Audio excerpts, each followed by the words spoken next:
રાજકોટમાં hit and રનની ઘટના સામે આવી છે, જેમાં એક મહિલાનું મોત થયું હોવાની વિગત છે। ધોરાજી ઉપલેટા હાઈવે પર આઈટીઆઈ સામે આ બનાવ બન્યો છે। કારની અડફેટે 42 વર્ષની મહિલાનું મોત થયું છે। હોટલમાં રસોઈનું કામ કરી પરત ફરતી વેળાએ મહિલાને કારે ટક્કર મારી હતી। મહિલાનો મૃતદેહ પીએમ માટે હાલ ધોરાજી સરકારી હોસ્પિટલમાં ખસેડવામાં આવ્યો છે।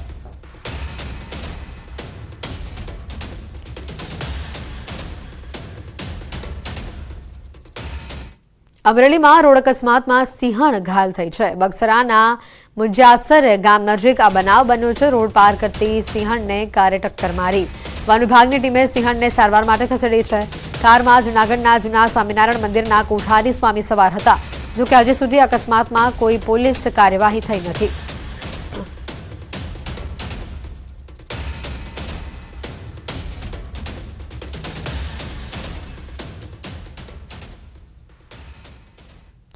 લગ્ન નોંધણી કાયદામાં ફેરફાર કરવાની માંગ કરાઈ છે। રમણભાઈ વોરાની માંગને અન્ય ધારાસભ્યનું સમર્થન સામે આવ્યું છે। સુરતના વરાછા રોડ બેઠકના ધારાસભ્ય કુમાર કાનાણીએ પણ સમર્થન જાહેર કર્યું છે। રમણભાઈની માંગ સાથે હું સહમત હોવાનું કાનાણીએ વાત કહી છે। લગ્ન નોંધણી કાયદામાં ફેરફાર કરવો જોઈએ। લગ્ન કરનાર દીકરી અને એના પરિવારજનો સાથે થતી છેતરપિંડી અટકાવવાના હેતુથી ઈડરના ધારાસભ્ય રમણભાઈ વોરાએ અગાઉ મુખ્યમંત્રીને પત્ર લખ્યો હતો, જેમાં લગ્નના કાયદામાં ફેરફારની માંગ કરી હતી। રમણભાઈએ માંગ કરી હતી કે લગ્ન નોંધણીમાં પિતાની સહી ફરજિયાત કરવામાં આવે। આ માંગને ધારાસભ્ય કુમાર કાનાણીએ ટેકો આપ્યો અને ગુજરાત લગ્ન નોંધણી અધિનિયમ 2006ના કાયદામાં કેટલાક સંબંધિત સુધારાઓ લગાવવાની માંગ કરી। મા બાપની સંમતિ ફરજિયાત કરવાની જે માગણી કરી છે એ ખૂબ જ વ્યાજબી માગણી છે અને સમયની માંગ છે। તો આ માટે ખૂબ જ જરૂરી છે કાયદામાં ફેરફાર કરવો।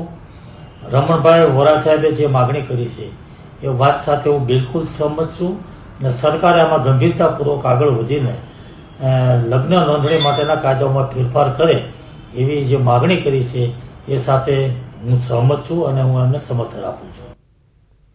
વાઇબ્રન્ટ સમિટના સમાપન સમારોહનો ધમધમાટ ચાલી રહ્યો છે। અમિત શાહની ઉપસ્થિતિમાં સમાપન સમારોહ યોજાશે। સમાપન સમારોહમાં અમિત શાહ અને સીએમ હાજર રહેવાના છે। વાઇબ્રન્ટ ગુજરાત ગ્લોબલ સમિટનો આજે અંતિમ દિવસ છે। ગ્રીન હાઇડ્રોજન પર ઉર્જા મંત્રીની ઉપસ્થિતિમાં સેમિનાર યોજાશે। તારીખ 10 થી 12 જાન્યુઆરી 2024 દરમિયાન વાઇબ્રન્ટ ગુજરાત ગ્લોબલ સમિટનું આયોજન કરવામાં આવ્યું છે, જેમાં gateway to the future theme પર આયોજન કરવામાં આવ્યું છે। દેશ વિદેશના રાષ્ટ્રપતિઓ, બિઝનેસમેનો આ ગુજરાત ખાતે વાઇબ્રન્ટ સમિટમાં પધાર્યા છે। આજે વાઇબ્રન્ટ ગુજરાત સમિટનો અંતિમ દિવસ છે અને તેમાં કેન્દ્રીય ગૃહમંત્રી અમિત શાહ તથા મુખ્યમંત્રી ભૂપેન્દ્ર પટેલ સમાપન સમારોહમાં હાજર રહેશે।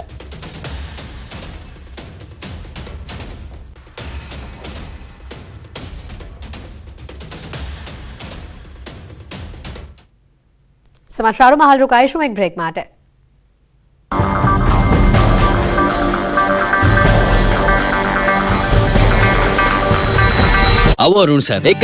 જામખંભાળિયાના ડાયરામાં ફરી થયો રૂપિયાનો વરસાદ। સંગીત પ્રેમીઓએ ઉછાળી ચલણી નોટો। પ્રસંગ હતો આઈ સોનલમાનો। દ્વારકાના ખંભાળિયામાં સોનલધામમાં યોજાયેલા ડાયરામાં લોકોએ ખોબલે ખોબલે રૂપિયા ઉડાડ્યા હતા। કલાકાર વિજય ગઢવીના ડાયરામાં ચલણી નોટોનો રીતસરનો વરસાદ થયો હતો। દ્વારકામાં સાઈ સોનલ માતાજીના શતાબ્દી મહોત્સવમાં ડાયરાની રંગત જામતા મોટી સંખ્યામાં ડાયરા પ્રેમી અને સંગીત પ્રેમી જનતાના જમાવડો જોવા મળ્યો। ડાયરાની મહેફિલમાં નવા કલાકારોએ લોકોને એવી મોજ કરાવી કે લોકો રીતસરના ડોલ્યા। ચલણી નોટોથી કલાકારોને ઢાંકી દીધા। લોકોએ મોજમાં આવી ગુલાબી નોટના બંડલ પણ ઉડાવવાનું શરૂ કરી દીધું। ચલણી નોટોનો વરસાદ કરી દેતા સ્ટેજ આસપાસ ચલણી નોટોની પથારી થઈ ગઈ હતી। ચલણી નોટોથી જ સ્ટેજ છવાઈ ગયું હતું અને નીચેથી લાલ જાજમ પણ દેખાવાની બંધ થઈ ગઈ હતી, જેને નિહાળીને કલાકારો તો ઠીક, તમામ શ્રોતાગણ પણ મંત્રમુગ્ધ બની ગયા હતા। રાજ્યના મોટાભાગના વિસ્તારોમાં શિયાળાની મોસમ પૂરબહારમાં ખીલી હોય તે પ્રકારે ઠંડીનું આક્રમણ વધી રહ્યું છે, જેના પગલે લોકો પણ કાતલ ઠંડીમાં ઠૂંઠવાઈ રહ્યા છે। નલિયામાં સૌથી વધુ 10 ડિગ્રી ઠંડી નોંધાઈ છે। ભુજમાં 12, રાજકોટ અને ડીસામાં 13 ડિગ્રી પારો, સુરેન્દ્રનગરમાં 13 ડિગ્રી લઘુત્તમ તાપમાન અને ગાંધીનગરમાં 16, અમદાવાદમાં 17 ડિગ્રી તાપમાન નોંધાયું છે। પરંતુ રાજ્યમાં 3 દિવસ બાદ ફરી ગાત્રો થીજવતી ઠંડી પડશે। રાજ્યમાં ઉત્તરાયણ પર પતંગ રસિયાઓ ધાબે ઠરી જશે। ઠુમકા મારી નહીં પરંતુ ઠંડીથી થાકી જશે। હવામાન વિભાગે આગાહી કરી છે કે 3 દિવસ બાદ ફરી કાતલ ઠંડી માટે તૈયાર રહેવું પડશે। 3 દિવસ બાદ તાપમાનમાં 2 થી 3 ડિગ્રી ઘટાડો થશે। ગુજરાતમાં ફરી ઠંડીનો પ્રકોપ જોવા મળી શકે છે। ઉત્તર પૂર્વના પવન ફૂંકાતા હોવાથી ઠંડી ભૂક્કા બોલાવશે। उसके बाद जो है तापमान में 2 से 3 डिग्री की गिरावट देखने को मिलेगी मोस्टली पार्ट्स में।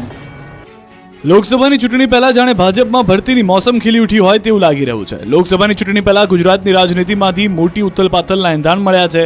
રાજ્યના 3 અપક્ષ ધારાસભ્યો રાજીનામું આપે તેવી શક્યતા છે.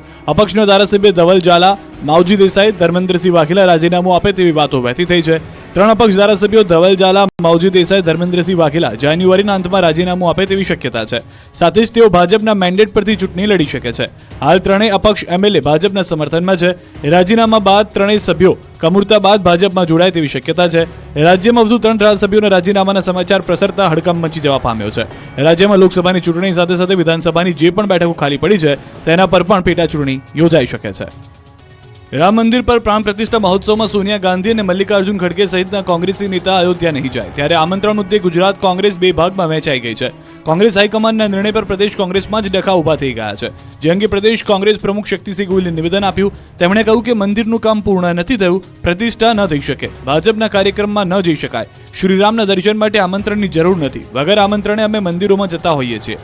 આ બાજુ કોંગ્રેસ નેતાઓના વિરોધાભાસી નિવેદન સામે આવ્યા. કોંગ્રેસના વરિષ્ઠ નેતા અર્જુન મોઢવાડિયા અને રાજુલાના પૂર્વ ધારાસભ્ય અમરીશ ડેરે કોંગ્રેસ હાઈકમાન્ડથી નારાજગી વ્યક્ત કરી. પોરબંદરના ધારાસભ્ય અર્જુન મોઢવાડિયાએ સોશિયલ મીડિયા પર એક પોસ્ટ મૂકી. તેમાં તેમણે કહ્યું કે ભગવાન શ્રી રામ આરાધ્ય દેવ છે, દેશવાસીઓની આસ્થા અને વિશ્વાસનો વિષય છે, ત્યારે કોંગ્રેસ પક્ષે આવા રાજનીતિક નિર્ણય લેવાથી દૂર રહેવું જોઈએ. તો કોંગ્રેસ નેતા અમરીશ ડેરે કહ્યું કે જનભાવનાને દિલથી સન્માન કરવું જોઈએ. આવા પ્રકારના નિવેદનથી મારા જેવા ઘણા કાર્યકરો માટે નિરાશાજનક પરિસ્થિતિ છે. પાટણના એમએલએ કિરીટ પટેલે પણ નારાજગી વ્યક્ત કરી કહ્યું કે રામ ભાજપ કે કોંગ્રેસના નહીં પરંતુ સર્વ સમાજના છે. રામ મંદિરના આમંત્રણ કોંગ્રેસના સ્વીકારને લઈ ભાજપે આકરા પ્રહાર કર્યા. પ્રદેશ ભાજપ પ્રવક્તા યજ્ઞેશ દવેએ કહ્યું કે આમંત્રણનો સ્વીકાર એ સનાતન ધર્મનો વિરોધ છે. ગાંધીનગરમાં વાઇબ્રન્ટ ગુજરાત ગ્લોબલ સમિટનો બીજો દિવસ. બીજા દિવસે વિવિધ મુદ્દાઓને લઈને સેમિનાર યોજાયા. બીજા દિવસે સીએમ ભૂપેન્દ્ર પટેલ અને કેન્દ્રીય મંત્રી અશ્વિની વૈષ્ણવ ઉપસ્થિત રહ્યા. કેન્દ્રીય મંત્રી અશ્વિની વૈષ્ણવે ખાતરી આપી કે વર્ષ 2026માં બુલેટ ટ્રેન શરૂ થશે. સુરતથી બિલીમોરા પ્રથમ ફેઝમાં બુલેટ ટ્રેન શરૂ થશે. સાથે જ વર્ષ 2024માં પહેલી માઇક્રોચિપ્સ માઇક્રોન માધ્યમથી ગુજરાતમાંથી નીકળશે.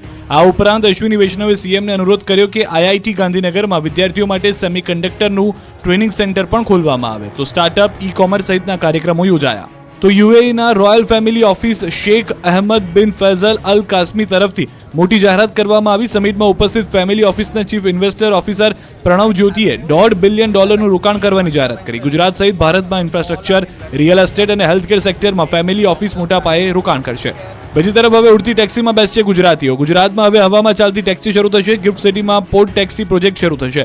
હવામાં ચાલતી ટેક્સીના પ્રોજેક્ટ પર કામ શરૂ થશે. કેન્દ્રીય મંત્રી નીતિન ગડકરીએ આ અંગે જાહેરાત કરતા કહ્યું કે કેન્દ્ર સરકારે હવામાં ઉડતી ટેક્સી અંગે કામ શરૂ કર્યું છે. તો ગાંધીનગરમાં શરૂ થયેલી ડબલ ડેકર બસને લઈને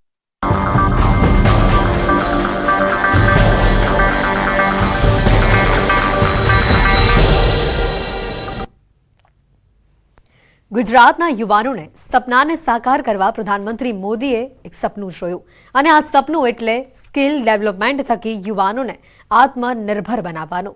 એક દાયકા પહેલા પ્રધાનમંત્રી નરેન્દ્ર મોદીના માર્ગદર્શન હેઠળ ગુજરાત સ્કિલ ડેવલપમેન્ટ મિશન શરૂ કરાયું હતું અને જે આજે યુવાનોનું જીવન બદલવામાં સફળ થયું છે.